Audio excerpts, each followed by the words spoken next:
Magandang araw mga kababos. Narito ang latest news ngayon sa PBA.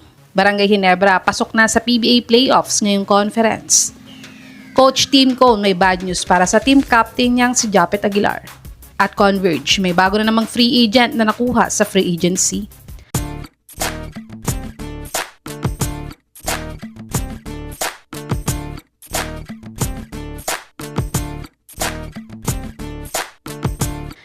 Tinampakan nga ng Barangay Ginebra ang Titan Ultra ng 12 points sa panalo nila sa score na 119-107. At ang best player nga sa larong ito ay si RJ Abarientos na nagtala ng 25 points, 4 rebounds at 2 assists sa kanilang panalo. At sa panalo nga nilang ito ay na-clinch na nga nila ang quarterfinals PBA playoff spot. Dahil sila nga currently may 7 wins at 2 losses at number 3 ngayon sa PBA standings.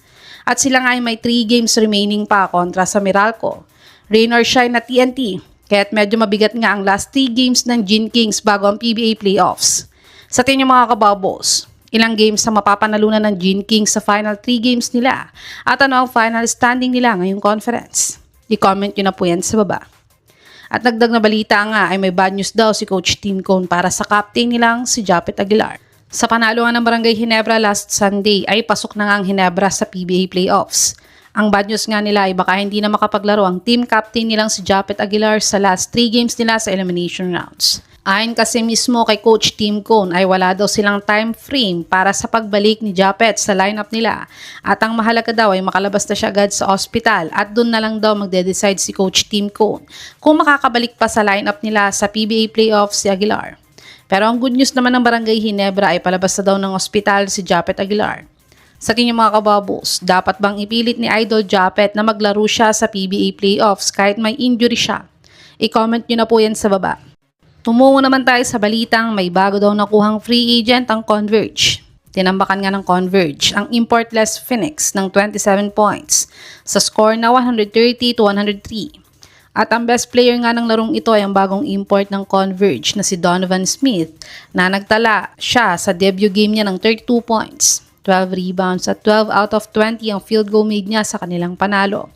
At madaming fans nga ng Converge ang nagsasabing kung noon pa daw sana nagpalit ng import ang Converge ay baka hindi sila naghahabol ngayon para makapasok sa PBA playoffs. Pero ayon nga sa source na to ay balak daw pagsabayin ng Converge na isign si Dave at Sean Ildefonso after matapos ng Abra contract nila. Si Sean ay nag-average ng 2.6 points, 1.4 rebounds, 0.1 assist, 50% 3-point shooter at 5 games played sa kanyang PBA 50 at Philippine Cup. Sa tingin mga kababos, mas lalakas kaya ang Converge kung maisa-sign nila si Dave at Sean Ildefonso? I-comment nyo na po yan sa baba.